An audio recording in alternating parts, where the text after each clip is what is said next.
All right, guys. Hello, and welcome back to our Mockingbird Read Aloud by Catherine Erskine. I'm coming at you from my deck today. I am virtually learning just like you guys are. And I want to thank you for allowing us to have a week off of this Read Aloud as we're working through the death of a student in our community, and I'm thankful that you guys are able to understand why I needed to take a break from this book, but now I'm ready to get back at it. So we're going to start today with Chapter 18, which is called A Plan for Healing.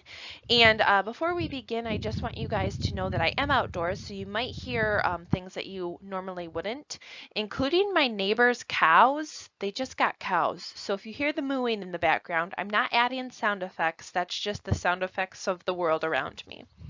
So here we go. Let's begin. A Plan for Healing. Michael is right. We are doing reading buddies. And when my class walks into the library, Michael's class is already sitting in a circle on the floor, crisscross applesauce. We open and close our hands 3 times to each other. It's our special wave, and he's grinning so much it reminds me to smile. Mrs. Brooke is there too, and she's also smiling. Hi, Caitlin. I start shaking my hands. It's not Miss Brooke time yet. I have to read to Michael. Her smile goes away too. Actually, we're pairing Michael up with Josh. Remember, Josh is her mortal enemy right now. I look at the person. Why Josh? He's evil. Josh stands up and stares at me. He blinks fast and he sits down again. Shh, Caitlin, Mrs. Brooke whispers. That's not nice. I wasn't talking about Michael, I tell her. I realize that. She is still whispering. You are making a mistake, I tell her. We are, she smiles. We are working on closure here. I look around the room. Where is it? Because that's what I'm working on and I would like to see it. She takes me out into the hall and explains that Josh is going through a lot right now too, just like Michael and I am. And that Josh needs to see that not everybody is mad at him, and that Michael needs to see that Josh can be a very nice boy. I call it a plan for healing, she says. I look at the person. A plan for healing is a stupid plan because Josh cannot be a nice boy. Haven't you seen him push people off the monkey bars? Do you know what he says to people? I do, says Mrs. Brooke, and none of that is okay. But he has been getting counseling too, and we're working through his hurt so that he too can get to closure. What about me? I'm the one who wants closure. Part of your plan for healing is to make friends, right? I am making friends, and now you're giving them to Josh. You can both be friends with the same person. She doesn't get it. Michael is my friend, I say. I want to be the one who reads to him.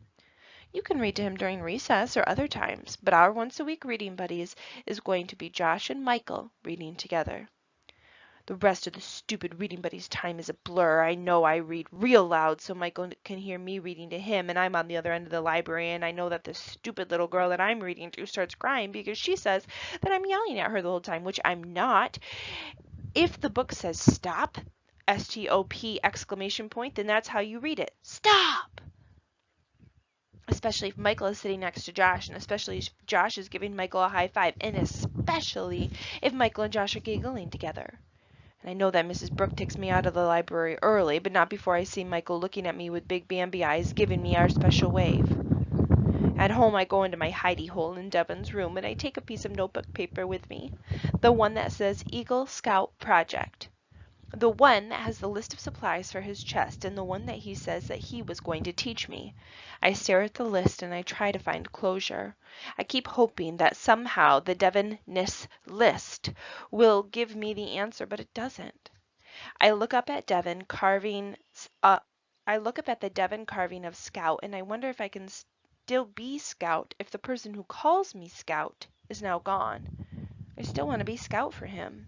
Devon said, if you want to be Scout, you have to work at it. And I know what he's talking about, Boy Scouts and Eagle Scouts, but he's also talking about anything. But he also said that about anything that I had to do. You have to work at it, Scout. I know I told him because he said it a lot and a lot and a lot, and sometimes I don't want to hear the same thing over and over again, especially if it's hard. And work at it is very hard. Sometimes I don't want to work at it anymore. Like when I finally get my own friend and then Mrs. Brooke takes him away from me. It's just too hard. It's not fair. I hear Dad calling my name, but I don't want to come out of my hidey hole. I'm busy stuffed animaling the carving of Scout. It's warm and it's soft and it's quiet and it's safe in here, and I don't want to work at it. I'm thinking about staying here. Maybe even living here forever. Finally, when Dad says, "Answer me, please, Caitlin," I answer because he asked nicely, and the door opens. "Caitlin?" His voice sounds funny. "Are you in here?" "I'm under the dresser." "What are you doing in here?" "Thinking." "Thinking about what?" "Thinking that I'm going to stay here and make this my room now." "Oh, why?" "Because it was supposed to be mine. I asked Devin if I could have it." He was quiet for a minute, and then he takes a breath. "When Devin was gone to college," he said. "He is gone." I hear a squishy, breathy sound of Devin's mattress. "But he's not going to college," I say. "He's gone forever." I don't tell Dad didn't that I didn't ask Devin if I could have his room when he was gone. I asked him in a different way. And Devin said it was weird. It was a weird way, and that I shouldn't ask him like that. He said that people would get upset, and I didn't want Dad to get upset. So I don't really say what I really said, because I really said, "Can I have your room when you're dead?" I think that maybe I understand what Devin meant, because now I have recess feelings in my tummy. Remember, recess made her feel uncomfortable? Sorry, two geese are fighting in my pond. I slide out from my hidey hole and I crawl past Dad's shoes to my room. I get a clean piece of paper and I make a sign, and it says Devin's room. And I draw Devin's eyes in the top left corner. In the top right corner, I draw his mouth with his lips curled up to show he's happy. I draw his crooked nose at the bottom left corner, and his chest is in the bottom right corner. It's not finished yet, and I guess it never will be. So I want you guys to understand what Caitlin is thinking through when she's in her hidey hole. Why is she regretting the way that she asked Devin about his room?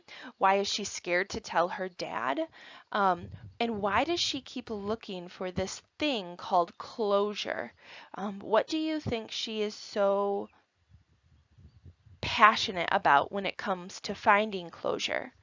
Answer those questions in your ELA notebook, and I will be checking for that response in your note check at the end of the week. Have a good day.